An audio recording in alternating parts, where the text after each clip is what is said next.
नमस्कार मित्रांनो, सुस्वागतम. मुरंबा मालिकेच्या आजच्या भागामध्ये आता माही ही सीमाला सांगत असते, कारण सीमाने सांगितलेलं असतं की माझी सून होती ती अगदी तुझ्यासारखी दिसत होती, सेम टू सेम. कारण आता माहीने ते फोटो पाहिलेला असतो रमाचा. तेव्हा आता अगं माझा अक्षय पूर्णपणे वेडा झालेला आहे, यातून फक्त माही तूच सावरू शकते, त्यामुळे तू प्लीज माझी मदत कर. तेव्हा आता माही म्हणते की हो नील मला योग्य अगदी हेच म्हणत होता, नक्की त्या दोघींचा काहीतरी फायदा असेल म्हणून त्या तुझ्याशी एकदम अशा चांगल्या वागतात. तेव्हा मात्र आता माही त्या दोघींना म्हणते की मी तुम्हाला खूप असं क्यूट समजत होते, परंतु नाही, तुम्ही आता एकदम अशा फ्रॉड आहात, fraud, you are fraud fraud. तर नैना म्हणते की माही अगं प्लीज ऐकून घे. तेव्हा मात्र आता माही खूप चिडलेली असते. माही नैना आणि सीमाला म्हणते की shut up, I am going असं म्हणून माही आता तेथून जायला निघते, परंतु सीमा ही माहीवर ओरडते की माही थांब. तेव्हा माही ही दरवाजात उभी राहते, तर सीमा पुन्हा तेथे येते आणि माही मी तुझ्यासमोर हात जोडते, प्लीज तू थांब, मी तुझ्यासमोर पदर पसरते. तुझं काय म्हणणं आहे की मी स्वार्थी आहे ना? आहे मी स्वार्थी? अगं मी माझ्या मुलासाठी स्वार्थी आहे, मला त्याचा जीव वाचवायचा. अगं मी तुझ्यासमोर एक आई आणि मुलासाठी पदर पसरवते. अगं एका आईला तिच्या मुलाचा जीवासाठी तुझ्या समोर ती भीक मागते, प्लीज ऐकून घे. अगं खरंच मला अक्षयचा जीव वाचवायचा, एक जगण्याची नवी उम्मीद मला त्याला द्यायची, यात फक्त तूच माझी मदत करू शकते, दुसरं कोणी नाही. अगं माझा अक्षय रमाशिवाय नाही जगू शकत, तूच फक्त अशी आहे की तू रमा बनून त्याच्यासमोर जाऊ शकते, म्हणजे त्याला नवे जगण्याची नवीन अशी उमेद मिळेल. प्लीज ऐक माही, माझं ऐकून घे, माझ्या बोलण्याकडे लक्ष दे, माझ्या अक्षयसाठी प्लीज माझं ऐक. म्हणून आता सीमा ह्या माही समोर पदर सुद्धा पसरवते, अगदी डोळ्यात आसूर सुद्धा येतात, परंतु माही तर इतकी रागावलेली असते आणि माही ही जोरात सीमावर ओरडते की स्टॉप इट. आणि तो फोटो परत ती सीमाला दाखवते की यामध्ये जी काही तुमची ही माझ्यावर सारखी सेम टू सेम दिसणारी मुलगी आहे ना, ती मी नाही, तर ती तुमची रमा आहे आणि मी फक्त माही आहे, माही. आणि हे बघ मला रमा नाही व्हायचं, म्हणून आता माही स्पष्टपणे तिचं उत्तर देते. त्यानंतर इकडे अभि हा आर्थाला झोपी लावत असतो. आर्था काही झोपत नसते, अभि झोका देतो, झो झो असं म्हणत असतो. आणि तेवढ्यात मात्र तेथे मधुमती आजी लगेच ही रागाने म्हणते की अरे अभि, पोरांना काय झोका देतोस? अरे झो झो करणं, पोरांना वाढवणे काही पुरुषांची कामं आहेत का? तेव्हा आता अभिला राग येतो. अभि म्हणतो की आजी अगं काही कसं बोलते, तिची आई एक देवा घरी गेली, दुसरी आई तिला सोडून गेली, मग आणि जिच्याकडून हिला आई पण मिळत होतं ती पण. आणि मग अभि शांत होतो आणि मधुमती आजीकडे बघत म्हणतो की मी सुद्धा हेच करू का, तिला असं वारेवर सोडून देऊ का? या बाबतीत मी तुमचं काही एक ऐकणार नाही आजी. तर लगेच आता मधुमती काकू ही पुढे येते. अभि हा अर्थाला उचलत असतो, तर लगेच मधुमती म्हणते की हे बघ, अरे उचलू नको तिला, मी सुद्धा बघते की कोण या रडणाऱ्या बाळाला उचलतं, जर तू ह्या बाळाला उचललंस तर मी तुला घरातून हाकलून देईल, नाहीतरी मुलगीच आहे ती दुसऱ्याच्याच घरी जाणार, मग कशाला तुला पाहिजे तिचं हे कौतुक. तर अभिला राग येत असतो. त्यानंतर आता माही पूर्णपणे विचार करत असते की डोकं माझं आऊट झालं, खरंच मला माहिती होतं की नक्की काहीतरी माझ्या यांच्याकडून मतलबच असणार, म्हणून माझ्या पुढं करतात. नैनाला राग येतो. नैना म्हणते की काय ग, असे काय बोलतेस ग तू? अगं त्या बदल्यात तुला तर सुद्धा काहीतरी मिळणारच आहे ना. हे बघ माही, तुझ्याकडे राहायला जागा नाही, तुला राहण्यासाठी घर मिळेल ग, आम्हाला फक्त त्या बदल्यात एकच गोष्ट तुझ्याकडून लागते ग, आमच्या अक्षय समोर तू फक्त त्याची रमा बनून जा. अगं थोड्या दिवसाचा प्रश्न आहे, आणि हे बघ जशी तू आम्हाला मदत करणार आहे त्या बदल्यात आम्ही पण तुला मदत करणारच आहोत ना. तेव्हा माही विचार करून पूर्णपणे अगदी टेन्शनमध्ये येते आणि परत हसते. ओके मी प्रयत्न करून पाहते, पण त्या अगोदर मी तुम्हाला एक गोष्ट सांगते की मला येथे ह्या आउट हाऊसमध्ये राहायचं नाही, मला त्या घरामध्ये राहायचं, कारण येथील ही जी काही जागा आहे ना ही मला नाही आवडत, अगदी बोरिंग. तेव्हा नैना म्हणते की काय अगं, त्या घरात काय आणि ह्या घरात काय एकच आहे ना, घर ते घर. परंतु सीमा आता खुणावून नैनाला शांत राहायला सांगते. तेव्हा सीमा लगेच तयार होते. सीमा म्हणते की माही ठीक आहे, काही हरकत नाही, आपण लगेच त्या घरामध्ये जाऊयात, पण आता नाही, काही दिवसानंतर प्लीज. तर माही लगेच खुश होते आणि ओके असं fine, I am trust you, म्हणजे आता मला खूप असं टेन्शन आलं. तेव्हा सीमा म्हणते की हो मी तुझ्यासाठी खूप काही चॉकलेट घेऊन येते आणि तुला चॉकलेट देते, भरपूर चॉकलेट खा, म्हणजे तुझा राग, तुझा हे टेन्शन कमी होईल. तेव्हा आता माही म्हणते की ट्रेस नाही, वेगळं वेगळं काहीतरी ट्रेस आहे हे. आता सीमा म्हणते की मग काय करायचं, तर आता माही म्हणते की मला आता सिगरेट ओढायचं. तेव्हा लगेच सीमा ही जोरात ओरडते की नाही, मी तुला सांगते की माझी सून रमा कधीही सिगरेट ओढत नव्हती. तेव्हा माही जोरात ओरडते की aunty, I am not Rama, I am Mahi. मी जाते नाही तर तुम्ही काहीच मला करून देत नाही, सारखं काही रमा रमा. मी सिगरेट जर ओढली म्हणून मी काही बॅड गर्ल होते. तेव्हा आता सीमा म्हणते की नाही ग, बॅड गर्ल वगैरे काही नाही, तुझ्या तब्येतीसाठी सांगतो म्हणून म्हटलं की तू असं काही करू नको. तेव्हा लगेच माही म्हणते की हो अगं क्यूट आंटी, खरंच आय एम नॉट दॅट. आणि बट आंटी, या ऑलंडमध्ये खूप अशा काही गोष्टी आहेत की ज्या आपल्यासाठी चांगल्या नाहीत. जंक फूड आहेत पण तरी सुद्धा आपण ते खातो. पोल्युशन आहे तरी सुद्धा आपण बाहेर जातोच ना. सी पटतं ना तुम्हाला, ॲग्री? त्यामुळे आता माही पुन्हा उठते आणि मला सिगरेट ओढून द्या असं म्हणते. परंतु सीमा आणि नैना तिला पुन्हा अडवतात आणि सिगरेट ओढायचं नाही, ते मुलींच्या जातीला चांगलं नसतं. तेव्हा माही विचारते की काय रिअली आंटी, मग बॉईजच्या साठी ते चांगलं असतं का? तर नैना म्हणते की नाही नाही. तर माही म्हणते की नैना, मी तुला बोलले होते मीला, बॉईजला कितीही असे वाईट असे सवयी असल्या तरी सुद्धा ते चांगले असतात. गर्ल्सला जर थोडेसेही असे वाईट सवयी असल्या लगेच बॅड गर्ल्स होतात. त्यामुळे आंटी अहो मला फ्रेंड्स नाहीत म्हणून मी सिगरेट ओढते. जर काळजी घेणारं कोणी नाही त्यामुळे मला आता फ्रेंड नसल्यामुळे कुणाशी तरी अगदी गप्पा मारावंसं वाटतात, बोलावंसं वाटतं, परंतु माझ्याबरोबर बोलायला कोणीच नसतं. आता मात्र तुम्ही दोघी माझ्या सोबत आहात, इतर वेळी माझ्याबरोबर बोलायला कोणी नसतं, त्यामुळे मला खरंच खूप एकटं वाटतं. त्यामुळे मी खूप दुःखी होते, आय एम सॅड. आणि खरंच मला खूप स्ट्रेस येतो. आणि जर माझ्यासोबत माझ्या मित्रमैत्रिणी असत्या आणि ह्या सवयी मी लावून घेतल्या मग मी काही बॅड गर्ल्स झाले का? तेव्हा आता नैना म्हणते की नाही नाही. सीमा म्हणते की अगं बरोबर आहे, तू बॅड गर्ल्स नाही, तू अगदी गुड अशी चांगली मुलगी आहे. अगं मला काय वाटतं की तू सिगरेट जरा कमी कर आणि हळूहळू करून ते बंद करून टाक, कारण ते शरीरासाठी चांगलं नसतं ग. सीमा म्हणते की तुला रमा बनवायचा ना, मग चल होईल, हळूहळू तुला सगळ्याची सवय होईल, तू जर रमा बनत राहिली तरी. आणि उद्यापासून मी तुला सर्व काही समजावते आणि रमा कशी होती हे सर्व काही मी तुला छान प्रकारे समजावते. आणि हे बघ, हे सर्व काही मी तुला अगदी प्रेमाने समजावणार, परंतु तू सर्व काही ऐकणार ना बाळा माझं? तेव्हा माही म्हणते की यस आंटी आणि खुश होते. तर सीमा म्हणते की ठीक आहे, इकडची मी सर्व साफसफाई करून घेते, त्यामुळे तुम्ही इकडे अगदी निवांत राहू शकता. आणि तेवढ्यात मात्र सीमाचा फोन येतो. नैना तिच्या हातामध्ये फोन देते की काकू तुमचा फोन. तेव्हा आता सीमा खूप घाबरते कारण शशिकांतचा फोन असतो. सीमा म्हणते की अगं नैना यांचा फोन आहे, आता मी काय करू? नैना म्हणते की काही पण करा काकू. तेव्हा सीमा थोडीशी बाजूला येते आणि फोन उचलून हॅलो बोलते. तर शशिकांत विचारतो की अगं सीमा कुठे आहेस तू? तेव्हा सीमा म्हणते की मी गेस्ट हाऊस मध्ये आहे. तर शशिकांत म्हणतो की असं सीमा तू गेस्ट हाऊस मध्ये आहे का? थांब मी येतो तिकडे. सीमा आणखीन घाबरते. सीमा म्हणते की नाही नको आणि ती फोन जरा म्यूट करते आणि नैनाला म्हणते की अगं नैना यांचा फोन आहे, ते इकडे येतात. तेव्हा नैना म्हणते की काय शशिकांत मुकादम? नैना सुद्धा खूप घाबरते. तर सीमा म्हणते की हो हो. तेव्हा शशिकांत हॅलो हॅलो करत असतो की अगं सीमा बोल ना, काय झालं? तेव्हा सीमा म्हणते की नाही अहो मी कुठे गप्प झाले, मी बोलतेस ना. तर शशिकांत विचारत असतो की तू गेस्ट हाऊस मध्ये आहे ना, थांब मी येतो तिकडे. तर सीमा म्हणते की नाही अहो मी इथे आले होते, तुम्ही कशाला इकडे येतात?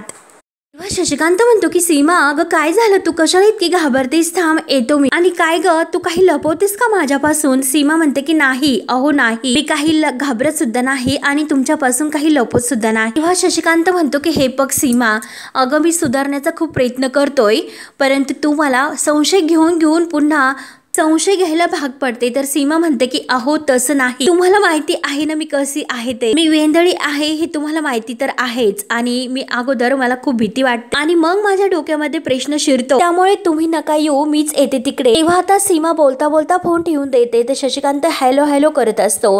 तेव्हा आता सीमा म्हणते की अरे बापरे, खरंच ते इकडे येत होते, मी इतके घाबरले होते, मी त्यांना सांगितलं की तुम्ही इकडे येऊ नका, मी येते तिकडे. तेव्हा माई म्हणते की एनिथिंग सिरियस आहे का? तर सीमा म्हणते की नाही नाही. नैना सुद्धा इतकी घाबरून गेलेली असते आणि ती सीमाला म्हणते की काकू मी आहे ना हिच्यासोबत, तुम्ही नका टेन्शन घेऊ. तेव्हा मात्र आता सीमा म्हणते की हो नैना, माझा पूर्ण विश्वास आहे तुझ्यावर. आणि माहीकडे म्हणजे तिला खुणावून सांगते की हिच्यावर नाही, तू हिच्याकडे जरा लक्षच दे. आणि सीमा बाय करून मी येते असे बोलून सीमा निघून जाते. तेव्हा मात्र आता माही नैनाला म्हणत असते की प्लीज मला सिगरेट ओढून दे. नैना म्हणते की नाही. माही म्हणते की प्लीज नैना. नैना म्हणते की तुला मी चॉकलेट आणून देऊ का, चॉकलेट तू खा ना चॉकलेट. तेव्हा मात्र आता माही वैतागून रागावून बसते. त्यानंतर मात्र आता ही मधुमती आजी अभिला काही त्या अर्थाला रडता रडता सुद्धा घेऊन द्यायला तयार नसते की कोण येते मला बघून दे तिला घेण्यासाठी. तेव्हा अभि म्हणत असतो की हे बघा आजी, या बाबतीत तरी मी आता तुमचं काही ऐकून घेणार नाही. माझी मुलगी इथे रडते आणि तुम्ही तिला घेऊन देत नाही. तेवढ्यात येतात तेथे अक्षय येतो. तेव्हा अक्षय म्हणतो की अभ्या अरे काय झालं, अर्थ का रडते. तेव्हा मधुमती आजी म्हणते की हे बघा बाळाला सांभाळण्याचं हे बायकांचं काम आहे, पुरुषांचं नाही. घरातील कोणत्याही पुरुषांनी जर हिला उचललं तर मी तुम्हाला माझ्या प्रॉपर्टीतून हाकलून देईन. तेव्हा अक्षयला खूप राग येतो. अक्षय म्हणतो की हे बघ तुला काय करायचं ते कर, परंतु ती खूप रडते. बाळाला जशी आईची गरज असते तशी बापाची नसते का. तो तिला घेऊ शकत नाही का, सांभाळू शकत नाही का, तिच्याबरोबर खेळू शकत नाही. काय स्वभाव आहे ग तुझा हा आजी. अगं रमा जर यावेळेस येते असती ना तर तिने तुला या घरात राहून सुद्धा दिलं नसतं, हाकलून दिलं असतं तुझ्या ह्या स्वभावामुळे. तेव्हा मात्र आता ह्या मधुमती आजीला खूप राग येतो.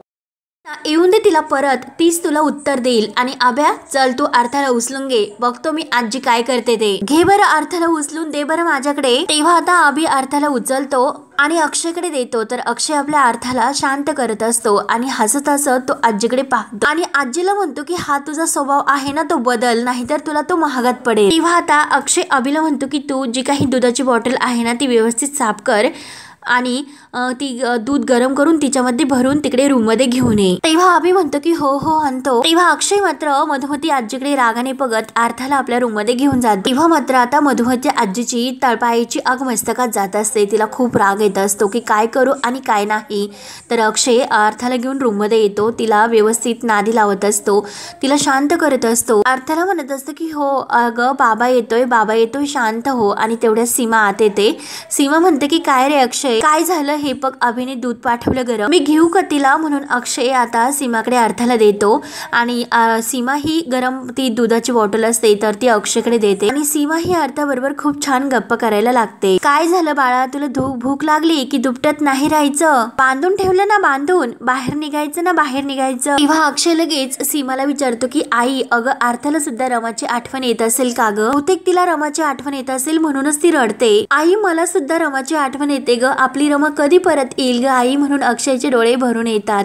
अगदी भरल्या डोळ्याने तो आपल्या आईला हा प्रश्न विचारतो तर सीमाचे डोळे सुद्धा अगदी भरून येतात. सीमा प्रेमाने आपल्या अक्षयच्या चेहऱ्यावरून हात फिरवते आणि अक्षय मात्र रमासाठी आणखीन रडत असतो. त्यानंतर सीमा पुन्हा इकडे गेस्ट हाऊस मध्ये येते आणि माहीला झोपण्यासाठी व्यवस्थित गादी वगैरे सर्व काही ती तयार ठेवते आणि माही फ्रेश होऊन येते.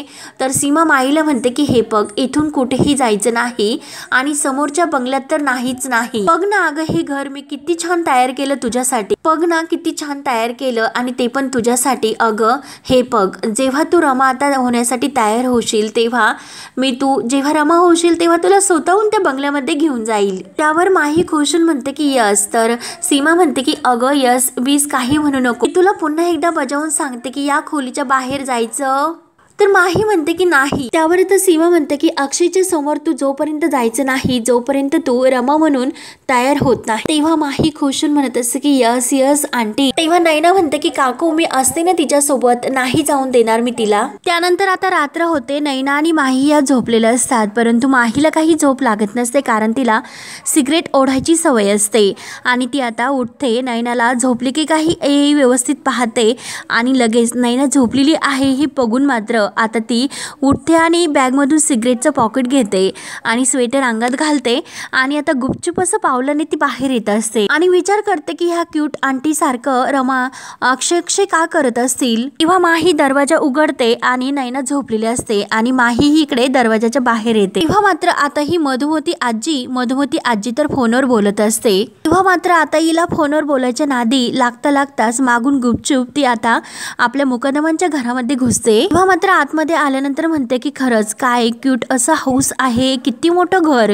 परंतु ही क्यूट आंटी मला या घरात काय येऊन देत नसेल आणि मला असं बाहेर गेट आउट हाऊस मध्ये का ठेवलं असेल की असं काय प्रॉब्लेम असेल की ती मला ह्या घरात येऊन देत नाही. म्हणून आता चोर पावलाने ती पुढे येत असते, इकडे तिकडे पाहत असते, धडपडत सुद्धा असते. तेव्हा माही आता ही पायऱ्या चढून जिन्यावरून वर जायला निघते आणि तेवढ्यात मात्र आता जान्हवी खाली येत असते आणि माही लगेच त्या जान्हवीला बघून त्या जिन्याखाली लपते। जान्हवी आपला मोबाईल तिथे टेबलवर विसरलेली असते, आपला मोबाईल घेते आणि परत ती रूमकडे निघून जाते। मात्र आता माही वर जाता जाता अक्षयच्या रूमकडे तिचं लक्ष जातं आणि अक्षय आणि पार्वती आजी या रूमदार यांच्या दोघांच्या खाली असतात आणि पार्वती आजीच्या रूमकडे तिचं आता दोघांच्या रूमकडे लक्ष जाताना ती लगेच विचार करते की नक्की ही रूम कुणाची असेल। तेव्हा मात्र माही ही अक्षयच्या रूमकडे जाता जाता परत मागे वळते आणि समोरच ती पार्वती आजीची रूम तिला उघडी दिसते। तेव्हा पार्वती आजी मात्र ही दारू पित असते आणि ड्रिंक्स करताना पाहून मात्र आता ह्या माहीला तर खूप आनंद होतो, कारण तिला तर ही खरंच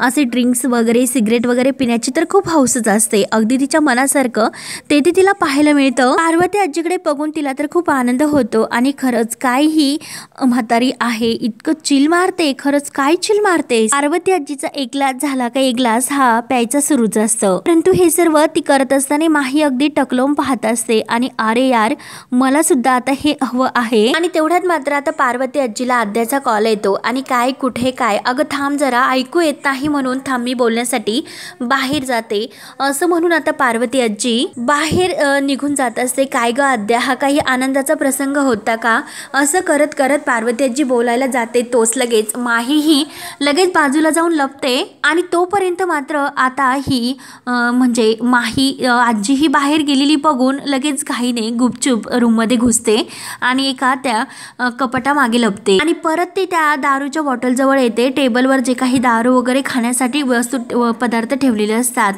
तर ती दारूची बॉटल घेते, तिचा मस्त वास घेते, तिला खूप आनंद होतो। तेव्हा माही ही दारू पिते ग्लासमध्ये ओतून आणि ते चणे फुटाणे वगैरे जे काही असतं ते खात असते आणि तेवढ्यात मात्र आता अक्षय आपल्या रूममधून बाहेर येतो, आजीच्या रूमकडे पाहत असते। तेव्हा मात्र आता अक्षय हा आजी असं म्हणतो तर आता माहीच्या कानावर हे शब्द पडतात। आजी म्हटल्यानंतर अक्षय लगेच आजीच्या रूममध्ये यायला निघतो, परंतु तोपर्यंत माही लगेच घाबरते आणि पुन्हा ती बॉटल वगैरे घेऊन ती कपाटाच्या मागे जाऊन लपते। अक्षय दरवाजा उघडतो, आत येतो आणि आजी आजी असा आजीला आवाज देत असतो की आजी अगं तू कुठे आहेस, परंतु माही मात्र आता खूप घाबरते आणि ती तेथे लपलेली असते। तेव्हा अक्षय हा आजीला आवाज देत असतो की आजी अगं तू कुठे आहेस, आजी आजी कुठे गेली असेल आजी, असा तो विचार करतो आणि तेवढ्यात मात्र ह्या माहीच्या हातातून तो ग्लास आहे तो खाली पडतो आणि त्याचा आवाज होतो। तेव्हा माही तर खूप घाबरते की आता नक्की काय करू, नक्की हा मला बघतो की काय।